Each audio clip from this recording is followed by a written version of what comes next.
Hello! What's up? Life update dito sa Qatar. So as usual, busy sa work. Mahirap pag may matalino kang amo, maraming idea. But not bad. Maraming ipapagawa sa'yo. Like new stuff to be added sa school. I'm working in school, at school rather. So bagong project ko na naman next week for the whole week.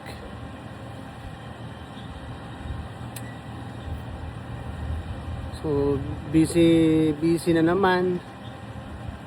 So yeah, every day naman busy, pero next week will be my next challenge, kasi may pinapagawa amo ko na new format, new tracking.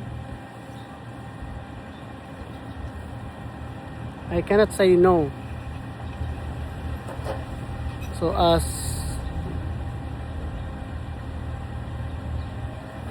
an OFW, pag nasa abroad ka, mahirap pag alam mo yung tatanggihan mo yung binigay sa yung trabaho, or sabihin mo na hindi ko kaya, hindi ko alam. So sa akin, I guess for like around or almost 15 years working in school, the same school, laking tulong din.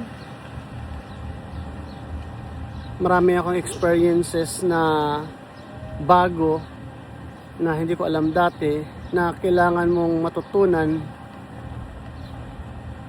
tsaka kailangan mo rin pag-aralan. Anyway, high-tech naman ngayon, marami ng paraan kung paano malaman yung mga bagay-bagay na hindi mo pa alam.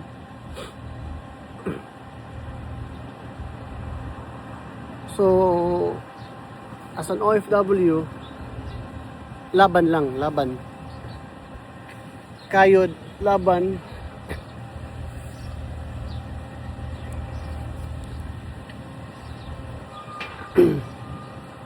Mahirap. Kung sa Bisaya pa, lisod pero kayanon. Mahirap pero kakayanin.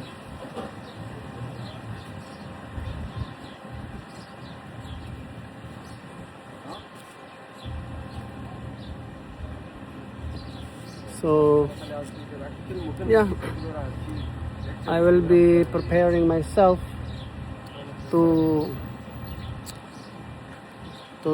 study new stuff and apply it. Pero kaya naman. And may paparating kaming pala as Qatar Loop. Kasama namin yung mga Stokwa, mga Harley Davidson riders. So in collaboration with Tambucho Qatar. So masaya to bukas. We're going to have a 500 kilometers ride, or we call it loop, Qatar Loop. So we will start I guess around 5:30, then take off 6. I'm not sure. Pero masaya to.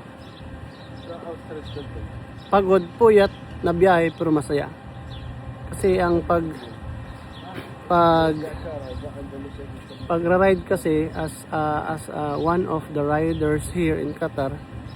So alam mo yung busy ka sa work, yung magra-ride ka, nakakatulong na mawala man lang kahit papaano yung stress sa work. Parang ride to recharge yourself. Especially, mas maganda rin kung like makakausap mo yung family mo sa Pinas. In my case, bihira ko lang makakausap anak ko. Usually busy ako, sila din busy, pero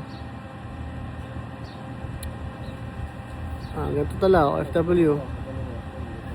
Pero babawi naman ako pag sa mga bakasyon.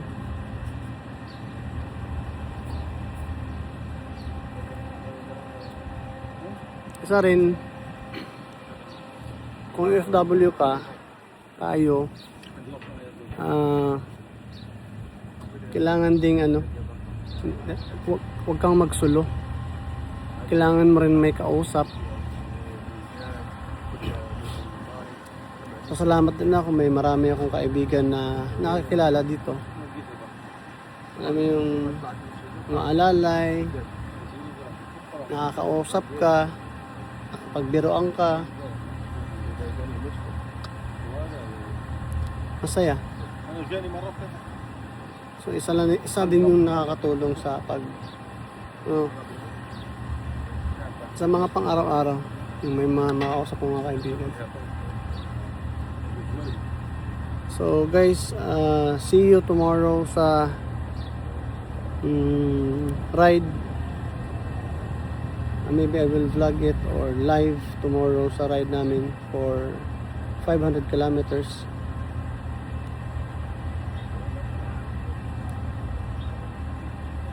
So I